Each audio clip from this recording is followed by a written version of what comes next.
Hello everyone, George here, and we're finally going to conclude our whole genetic algorithm lesson with, well, basically being able to reproduce, exclude, and mutate our bunnies and make them populate all over this place with different colors and then have them slowly, hopefully, change their colors towards whatever the environment actually is based upon a fitness score. So that being said, before we dive into this, we're going to create a new class, and it's going to be called population. And population is a little bit more complicated than the last one we made. So right now I'm going to abbreviate kind of what we're doing by posting a series of functions on the screen in front of you that we're going to be creating. Well, first of all, we're going to need to be able to actually create these bunny rabbits, right? And populate them randomly all over the place. Now, I'm going to be doing this randomly, but quite frankly, in the future, I'm probably going to sort them based upon their fitness and how good they are across this entire plane. But for now, we're going to go with random. We're going to also make a function that assigns them a random color. After all, when they first get created, they do need a random color. They don't need to match the color of the environment. The idea is that they have some randomness and that they need to slowly, over time, change themselves to fit that environment, otherwise they get culled.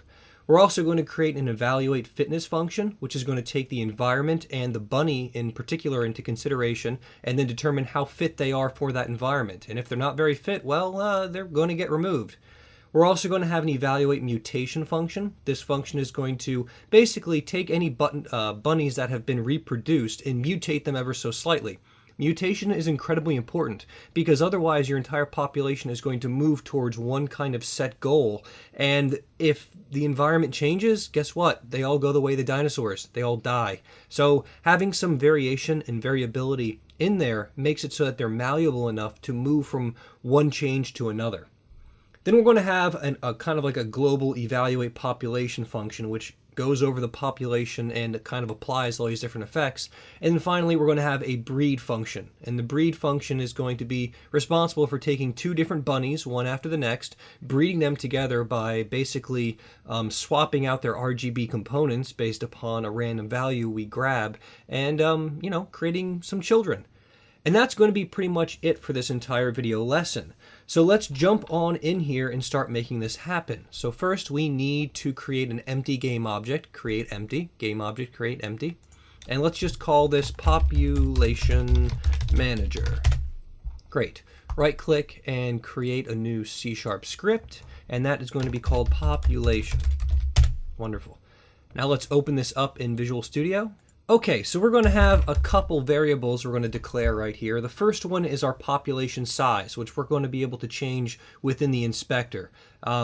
Remember, I'm not optimizing this at the moment. This is simply just getting it all working and coding it out. You could save variables. You could make it so they're already predefined. There are ways of making this faster. But for right now, I'm going to warn you that after you hit about I'd say 1,000 bunnies on the screen at once, things start to slow down a little bit. So just keep that in mind. Anyway, public int population size is going to be equal to, let's just say 100 at first. We're also going to keep the environment object because we need access to it because we're going to want its color. So public game object environment. Then we have our list of bunnies, and we're going to keep them protected because no one else really needs to mess with them. So create a new list of type bunny, which we made in the previous video. Please go back and check it out if you haven't already. We're going to call that our population, and we're going to make a new list of type bunny. Great. Now let's jump down into our start method and make some things happen. So the first thing we need to do is actually grab our environment object. But not the environment specifically. We want the bounds of it. Like I mentioned before, I'm going to be spawning these capsules all over this particular plane right here. And I need to know the boundaries of that plane to make it work. There are two kinds of boundaries. There's the one that's inside of the, the mesh itself, inside of the mesh filter. And then there's the boundaries that are actually within the renderer. The ones in the renderer are in world coordinates. And if we plan on moving this plane anywhere, we really need to be concerned about making sure that we're using the proper boundaries for this object. And that's going to be the ones in world coordinates. So let's grab our boundaries. So let's do bounds. Boundaries is going to be equal to environment dot get component. and that's going to be a renderer. And then we're going to do dot bounds. I actually didn't know about this until this particular example I had put together, the difference between the boundaries of the mesh itself and the mesh within the environment. So that's a really important thing to learn. Next up, we need to fill up that population full of bunny rabbits, right?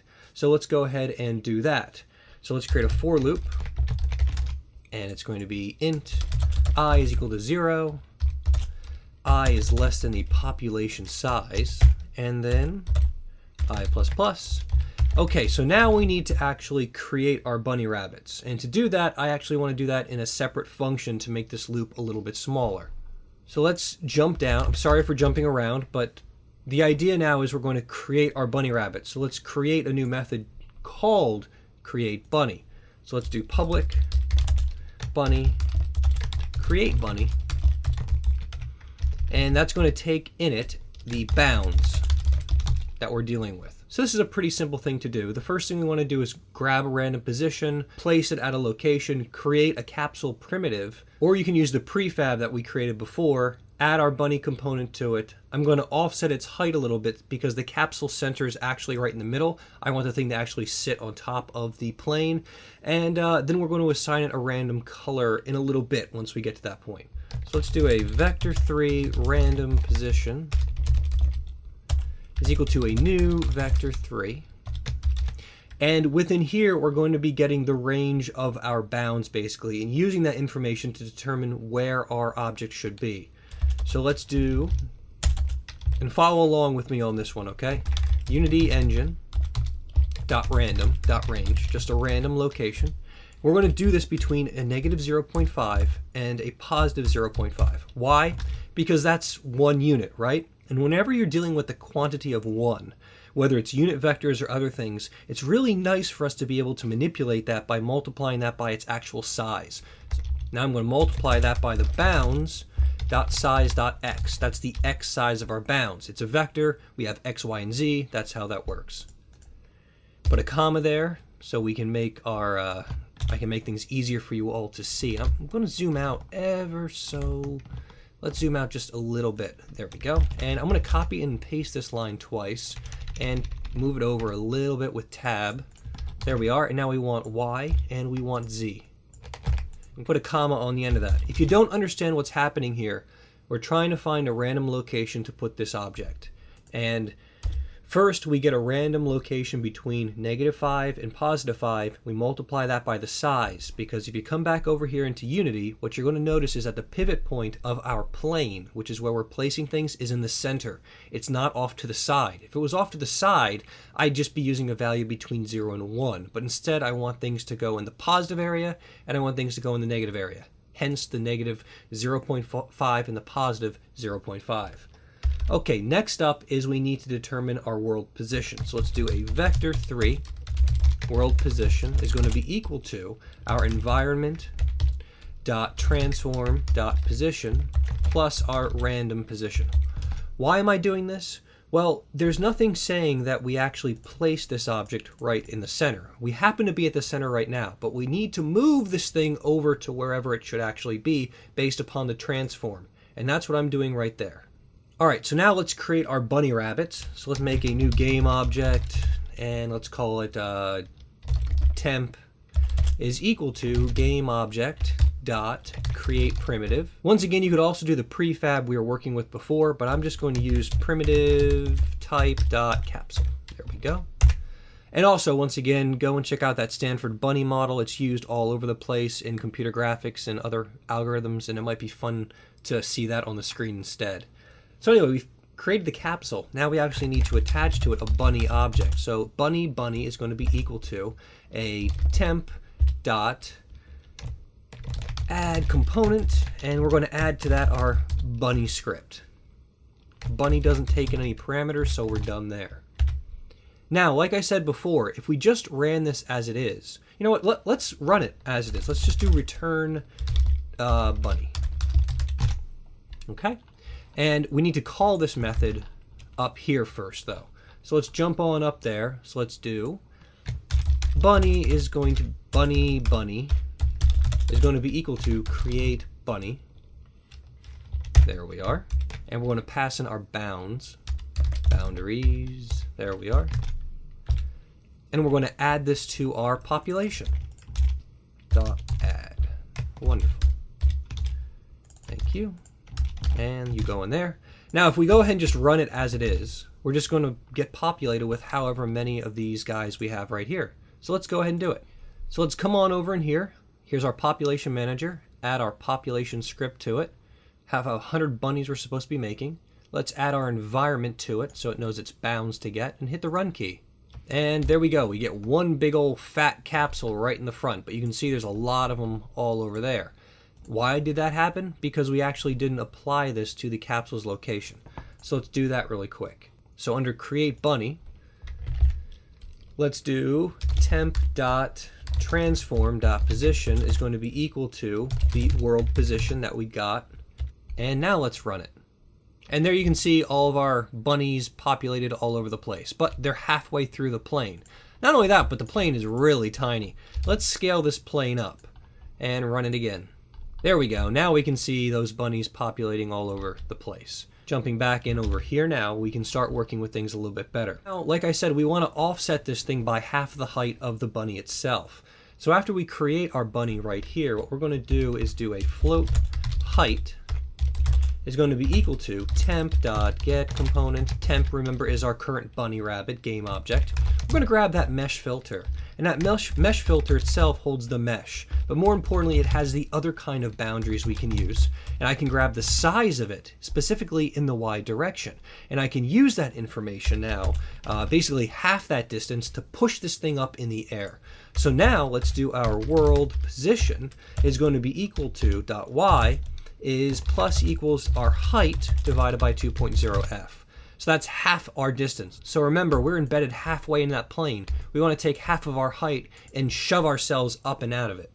And now you can see all of those nice little capsules are sitting on the floor of this thing rather than the bottom. Not something terribly important, but it bothered me, so I went ahead and did it. Now we have all these bunny rabbits, but none of them have interesting colors yet. We want to have a random population to start with all kinds of different values, so that when we start messing with them, when we start fitting them to their environment, we have some differences. Because you can imagine right now, all of our bunnies are white, and if the environment is a different color, really all of them should die. There's no reason they should be fitting well to it at all. So we're going to create a new function now called assign random color. So let's go ahead and do that.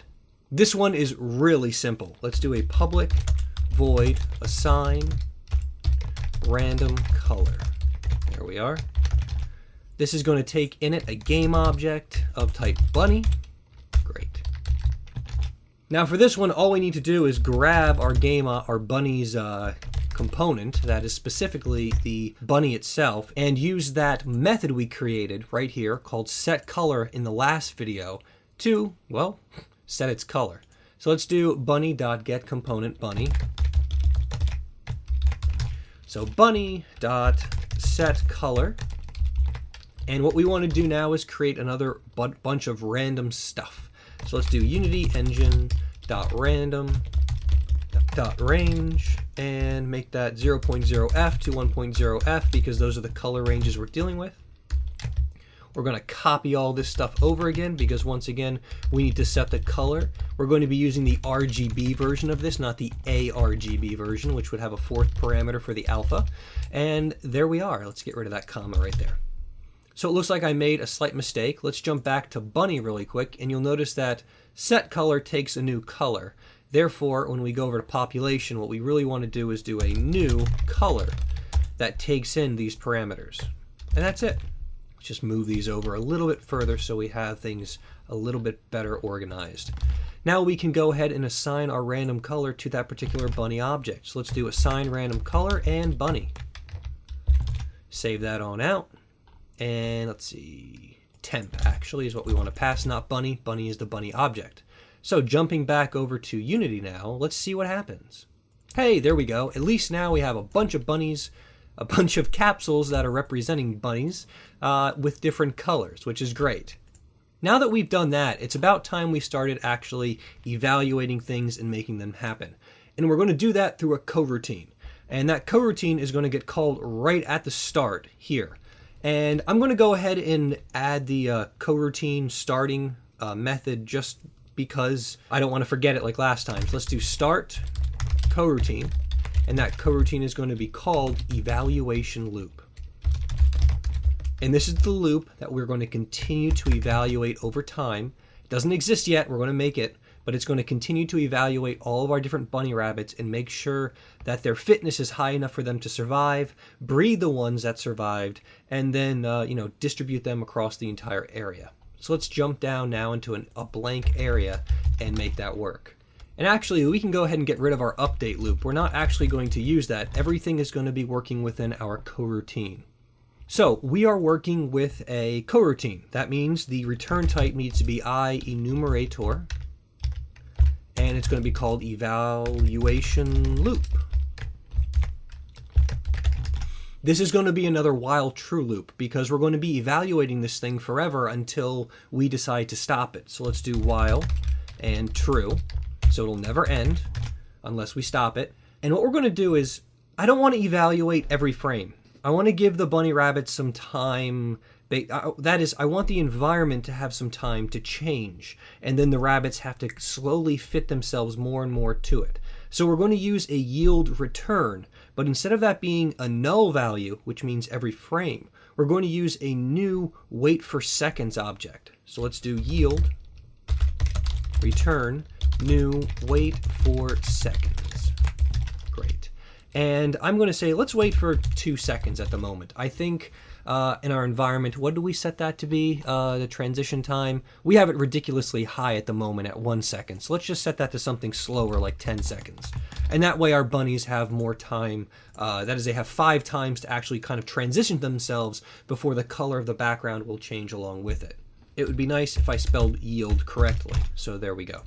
Now we need to actually evaluate the population. We could do that within this loop, but I'm going to make another method just to confuse the hell out of everyone. So let's create a new method called void evaluate population. And this is going to get called right down here after every 2 seconds. So when evaluating the entire population, obviously we're going to need to iterate over the whole entire population. So let's go ahead and do that. For int I is equal to 0, I is less than our population dot count, I++. Great. And what we're going to want to do first is, you know what, let's write down some notes. Fitness. We're going to want to evaluate the fitness of our particular bunny rabbits. That fitness is going to tell us how well they adhere to that environment, how well they blend into it. And the lower the fitness, the better in our case. Once we have fitted all of our bunny rabbits, we're actually going to want to sort them from the best fitness to the worst. In this case, that means from values closest to 0 to values closest to 1. Then, unfortunately, we're going to need to kill some bunnies. That is, we're going to remove all the bunny rabbits in our list that just didn't quite make halfway through our population. And with the rest of them, we are then going to breed them. Okay? So literally, those are the different methods we're going to be creating now to make all of this stuff work. So the first one we need to talk about is fitness. So let's create our fitness function. That's going to be called evaluate fitness. So let's do void evaluate fitness. It's going to take in our color of our environment, and it's going to take in the color of our bunny rabbit as well. And it's going to use those color values to determine how close the bunny rabbit actually matches the environment. This is going to get called inside of here in our evaluate population loop over and over and over again for every single one. All right, so we're going to come back to this in just a second. And by the way, this should actually be a float value. We're going to return a float for this.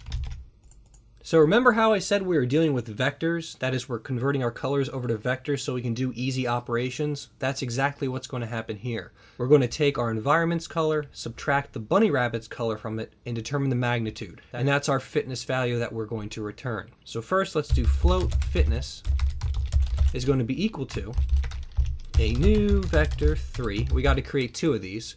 And we're going to subtract that from another vector 3 that we're going to create as well. And these are going to come from our environment and from our bunny. And then when we're done with all that, we're going to do some more stuff. But first, let's do environment.r because that's the color, R, G, and B. Environment.r.g and .b. Great. And we'll do now bunny.r, bunny.g, and bunny.b. Great. Okay, now that we have that information, we need to take the magnitude of this. The magnitude is going to return to us a floating point value, which is, hey, what exactly we were expecting right here. And that magnitude, like I said, the smaller it is, the closer these two things are to being the same. And that's what we want. And then we're going to return our fitness value. Very easy. Okay, so now back in evaluate population, we can actually grab this fitness value. So let's do float fitness is equal to evaluate fitness. And we're going to need to pass in our bunny information. So that's going to be our environment dot get component, our mesh renderer, and then of course our material dot color.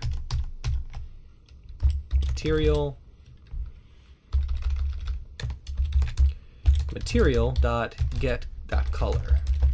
Great.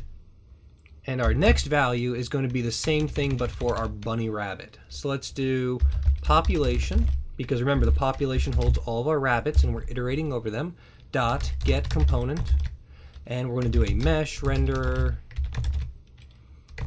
dot material dot color. And now that we've evaluated the fitness, we're going to do our population dot, or I, dot fitness score is equal to fitness. So remember, it's always possible for you to speed this up. Right now we're dealing with the environment as a game object as opposed to an environment class type. So we have to go through this get component stuff, but you don't have to do it that way. Okay, so now we've evaluated our fitness for every single one of these things, but now we need to sort it. And to sort it, we're going to need to use a delegate. Specifically, we're going to be working with our list in sorting that list of bunnies. So let's make this actually happen. What we want to do is do a population, and because our population is a list, it actually has a sort method. And this method can be used with a delegate, which is basically another method that you pass to it. Just a special name that C# likes to give it that kind of pisses me off. It's basically just another method that you pass to it, and it's how it evaluates each one of these objects. In this case, if the first value is greater than the second value, you should return a 1. If they're the same, you return a 0. And if the second value is greater than the first one, then you return a -1. So let's make this happen. So we do it by first writing the word delegate. So bunny, bunny1. Why is it bunny and bunny1? Well, because it's iterating over our entire list here. And it's taking one bunny and then the next bunny and evaluating the two of them next to each other. And what we're going to evaluate now is their fitness. Or we're going to compare their fitness together. So let's do if bunny1 dot fitness score is greater than bunny2's fitness score. Well, guess what, bunny2? You are going to be placed lower in the list. I'm going to do a return 1.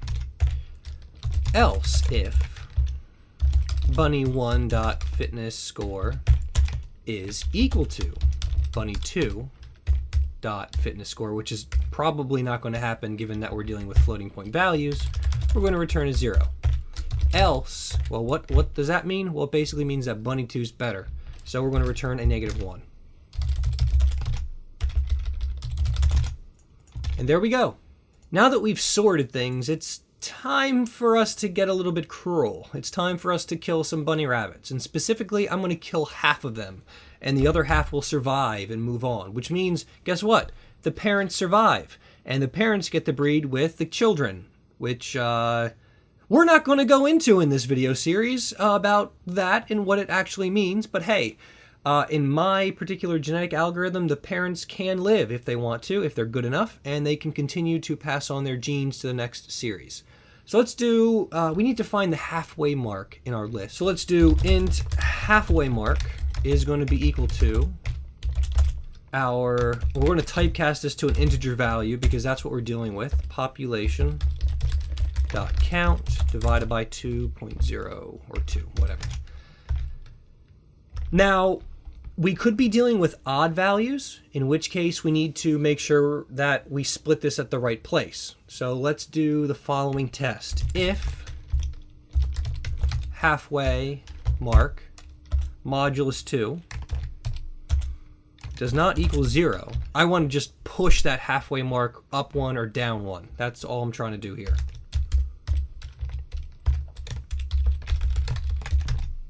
And now we get to kill some bunny rabbits. So int I is equal to our halfway mark.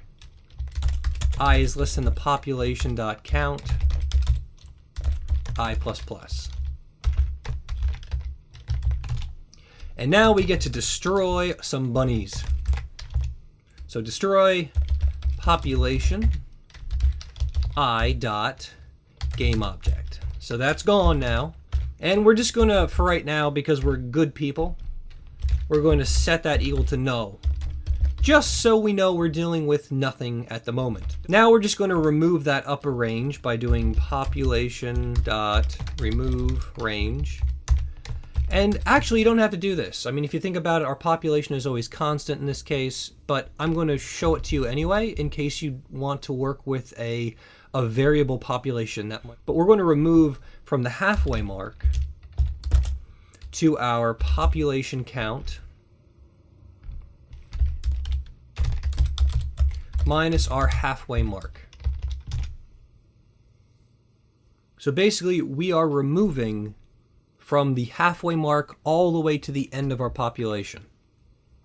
All that's left now is for us to, well, breed. Isn't that fun? So let's make our breed function. Jump on down here. Void breed. So to breed, we're going to have a temporary list of bunnies. So let's make some pseudocode here for us. New babies list. Let's do that. We're going to split up the genes based on random probability. And we're going to concatenate lists together when we're all done. Okay, so let's do this whole new baby thing. So first, let's make a list of bunnies.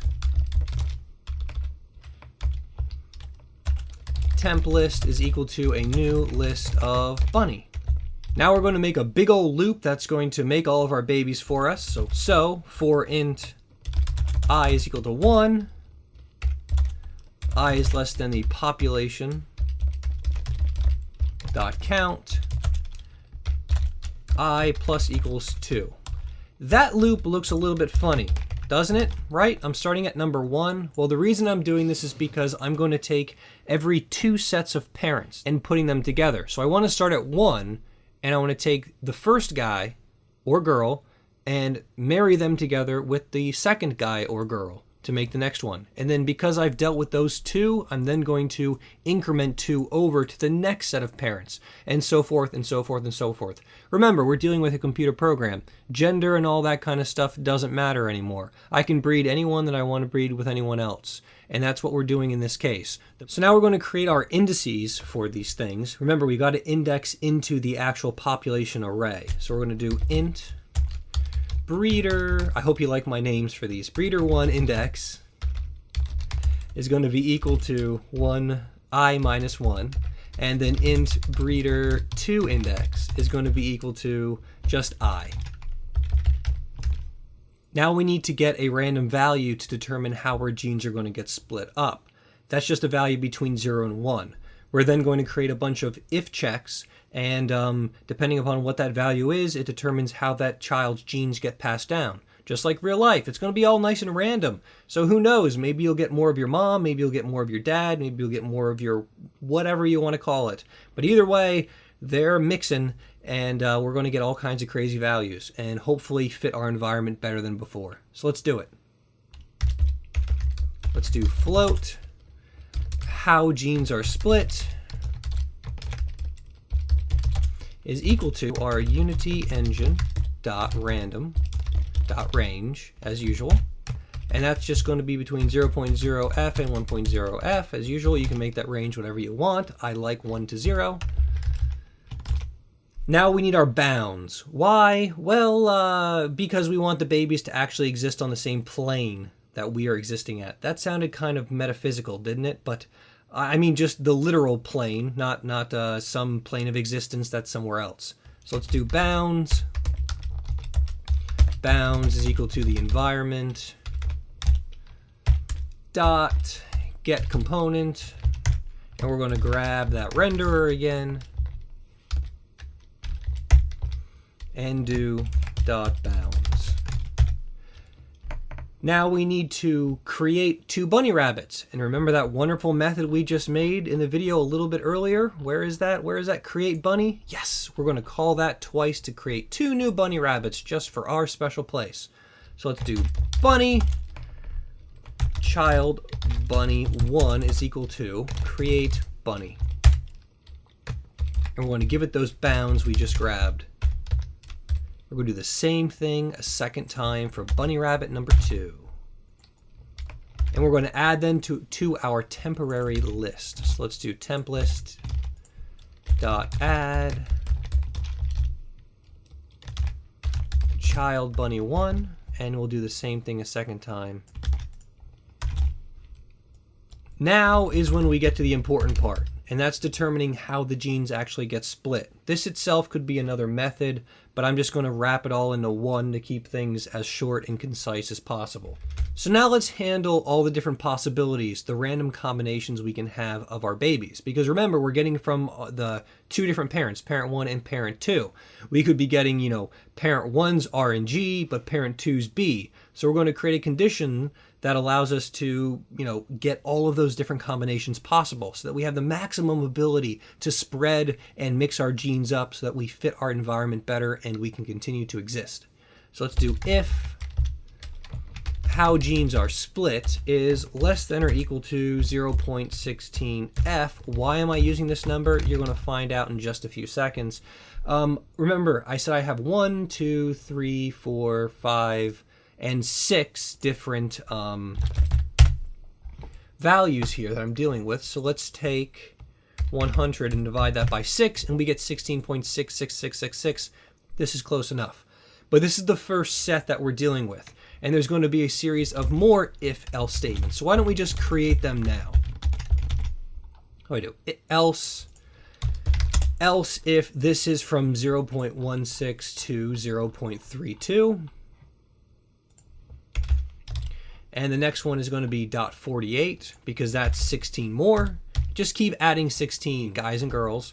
You're going to see what happens, okay? So 0.80. And then this is going to be our else statement. We don't need this. Everything above that is whatever it is. Okay, so now, based upon whatever random value we get, we're going to be modifying and changing up our genes in different ways. And we need that else on each of these because we don't want this to change things in the future. Okay, so there we are. The great thing is, once we type this once, we're pretty much done and we can copy and paste everything over and over and over again. So now we need to create a new color. That is the color that's going to be the combination of our parents. So let's do color. Temp color is going to be equal to a new color, and that's going to be population dot color dot r. Population dot what? Well, that depends on which breeder we're dealing with. Is it breeder 1 or breeder 2? Right now it's going to be breeder 1. So breeder 1's information is going to get populated over. Next up, we're going to do population. And if it makes it easier for you, think of it as a father and a mother, or mother and a father. Order it however you prefer. But the idea is that we're taking 1's information and then the other's information and merging them together to make a new child who is hopefully going to be better than both of them, RGB. But this one is going to be breeder 2. So mother, mother, father, if you want to think about it that way. Feel free to change these names to be mother and father if that's how you want to think about it. Just be careful because there are genetic algorithms out there that have 3, 4, 5, multiple parents. And in some cases, those algorithms work a lot better than a 2 single one. Now, at the moment, we don't evaluate mutations. And I think I'm going to just wait for that until the end of this video. The reason for that is because if you don't mutate, you're going to find out that your children, well, they're all going to fail miserably at surviving and they're all going to die. So we'll get to that later. But anyway, for child bunny 1, let's set its color, which is a method we created in the last video, to temp color. Okay? And then we're going to do the same thing again for the second child. So let's grab this and paste it here. And the second child is going to be a little bit different though. It's going to be the inverse of this one. Not you, there you go. So it's going to be 2, 2, and 1. Get the idea? You know, if you have a sister or brother and they seem completely different from you, this is kind of what's happening right now. We're setting the other one to be the exact opposite you are. Because why not? Because, you know, I mean, truthfully, in a real world, don't you want someone who's different than you? Because they might have a better chance of surviving than you do, given the circumstances that you have to deal with. So once again, we're not going to evaluate our mutations yet. We're going to do that later on, so you see what happens when you don't mutate. Because if you don't mutate, ooh, it's a bad time. I'm going to now copy and paste these same lines of code into each of our else-if statements. You know what? If I ever write my own language, I'm going to make this elf instead of else. Moving along, if 0.32, what we're going to do with this one is it's going to be breeder 1, breeder 2, breeder 1, and it's going to be breeder 2, breeder 1, breeder 2. Okay? The next set, and this is just going through all the different combinations. Sit down, work it out yourself if you don't understand what I'm doing. But basically, these are all the different combinations of parents you can actually have. So we have 2, 1, 1. Now we have 0.64. That's going to be 2, 1, 1. So that's 2, 1, 1. And of course, then 1, 1, 2. And then finally, 0.8 is going to be 2, 2, 1. So let's do 2, 2, and 1, and then of course that's 1, 1, 2 for our sibling, sister or brother. And then we get our else statement, which is just 2, 1, 2.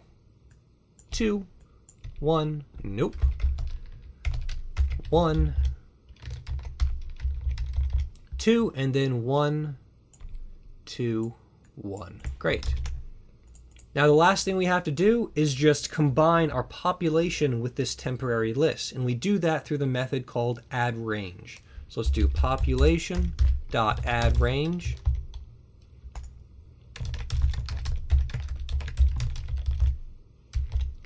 And that's going to be our temporary list. Great. Now let's call our breed function down here. So let's do breed right there. Whoops, I just noticed a big, huge, absolutely massive mistake I just made. Population.addRange needs to be outside of this first bracket and on the second one. Otherwise, you keep iterating over this thing, adding more and more and more to the population, and basically you run out of memory on your computer. So please, the brackets, they are important. But anyway, let's go ahead and see what we get by running this now. So here we go, we got our giant pills. Hold on a second. We gotta make this guy bigger. There we are. So let's run our pills now. And there they are, spread all about, doing their thing. That's not enough pills. Let's make more. So let's go to our game object, which is population. I lost some things because things crashed while because of a infinite loop that I accidentally added in there because of that bracket I just warned you about. But anyway, let's put 1,000 of these bunnies in and hit run. Okay, so we got 1,000 of these guys. Girls, things, its, and they're constantly changing every update. And you'll notice they are getting more and more green. It's not just, you know, a trick of the light. They are trying to get closer to whatever the underlying color actually is. Looks like we're going back to white again. And you know what? To make this even more apparent, let's edit some things. Let's go to population as well as environment. So under environment, let's make the environment cycle a whole lot more. So instead of 10, let's do 4. Every 4 seconds, a new color. And under population, our coroutine that's constantly updating is going to be doing this thing a lot more often. So here, instead of wait for seconds 2, we're going to do wait for seconds 0. Yeah, let's do 0.5. A lot more updates so that we can see the changes happening. And hit run. There we go. Zoom on in. Everyone's going to now a pink color. What's important for you to notice as you're watching this is the fact that they hit the first color perfectly, but then after that, they stop being able to change. And this is because we have not introduced mutation yet into our algorithm. I was going to try to finish this all up in just 2 videos, but I think we're going to need a third one just because at the current time mark, it's pretty long. So in the next video, we're going to talk about mutation, which means adding more randomness and variation to our bunnies here so that they can actually change from this pink color to, well, the color they're supposed to be in the environment. And if you want more content like this, remember to subscribe. I'll see you all next time. So long, bye.